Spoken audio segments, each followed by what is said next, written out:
자, 앞서 김태영 기자가 현장에서 소식을 짧게 전해드렸습니다만 산불 관련 이야기 조금 더 짚어보도록 하겠습니다. 스튜디오에 사회 2부 강신영 기자가 나와 있습니다. 자, 어서 오십시오. 네. 일단 이 불길이 잡히는 게 중요하긴 할 텐데 지금 피해가 막심하다고 얘기를 들었어요. 피해 규모는 도대체 어느 정도 되는 겁니까? 정말 안타까운 이야기가 아닐 수가 없는데요. 지금까지 건조한 날씨 속에 주불 진화가 여전히 어려움을 겪으면서 밤새 진화 작업에 필사적인 진화 작업이 벌어지고 있지만 여전히 주불이 잡혔다는 소식은 들리지 않고 있습니다. 네. 지금까지 산불로 인한 피해 면적 16,755헥타르, 서울 면적의 4분의 1 이상이고요. 여의도 면적의 58배에 달합니다. 이게 사실은 산불이 지금 방금 울진 삼척 산불을 이야기했지만 여기만 있는 게 아닙니다. 강릉 동해 산불도 있고요. 강원 영월과 대구 달성군 산불까지 지금 전국 곳곳에서 산불이 동시다발적으로 지금 진행되고 있기 때문에 이렇게 피해가 커지고 있는 겁니다. 네. 이번 산불로 시설 피해도 적지 않은데요. 주택 343개 동이 소실된 것으로 파악이 됐고 동해시 어달산 봉수대 같은 문화재 손실도 보고가 된 상태입니다. 네, 지금 제일 중요한 게 불이 언제 꺼지느냐인데 진화 작업은 계속 진행되고 있고 불은 지금 뭐 수치로 비교를 한다면 진화율은 어느 정도 지금 진행이 된 겁니까? 네, 조금 전 취재 기자가 언급했던 것 같이 울진과 삼척 화재의 진화율은 50% 이렇게 기록을 집계를 하고 있습니다. 이 밖에 강릉은 80%, 영월과 대구 달성은 각각 50%와 40%를 기록을 하고 있습니다. 현재 이들 현장에요. 인력이 무려 17,000명 넘게 지금 투입이 돼 있는 상태고요.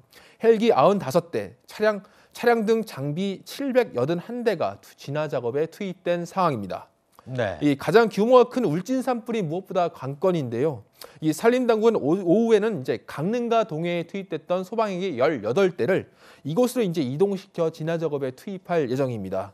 오늘 내 진화는 어려울 것 같다며 내일 오전까지 주불 진화를 마치는 걸 목표로 삼았다는 설명입니다.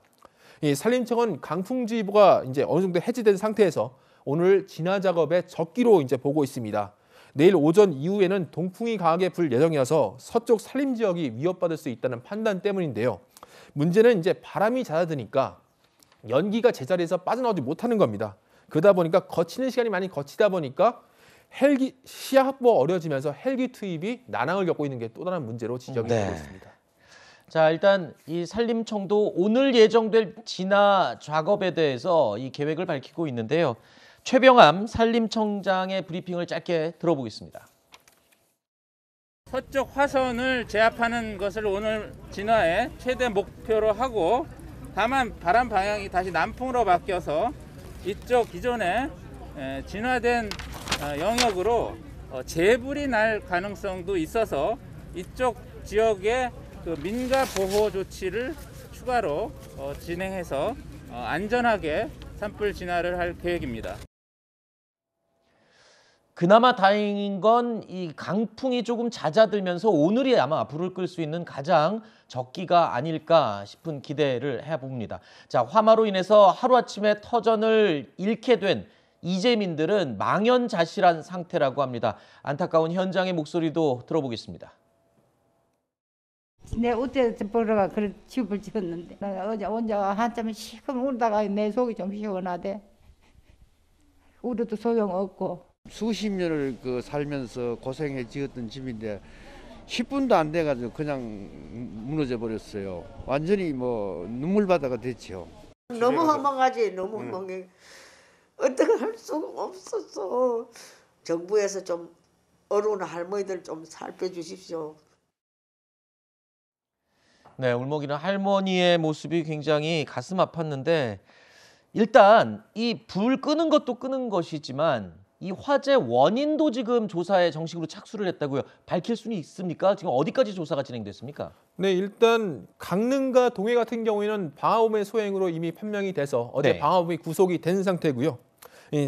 이번에 가장 규모가 큰 울진과 삼척의 경우에 산림청은 화재 원인 조사에 착수했습니다. 이제 최초 발화 지점으로 추정되는 곳을 찾아 조사를 벌였는데요.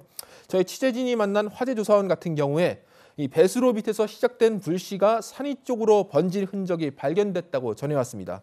이 해당 점을 살펴보니까요. 마을 인근에 보행로가 없는 왕복 2차선 도로 옆이라서 인적이 대단히 뜸한 곳입니다. 이 CCTV 영상에는 연기가 나기 직전에 차량 3대가 지나가는 것이 찍혔는데요. 산림청은 이를 토대로 해서 담뱃불 등이 화재 원인이 됐을 가능성에 무게를 싣고 있습니다. 또다시 혹시 모를 또 다른 가능성도 열어두고 물론 광범위한 조사를 통해 원인을 밝혀낼 계획입니다. 알겠습니다. 자, 지금까지 사회 2부의 강신영 기자와 함께 관련 소식 짚어봤고요.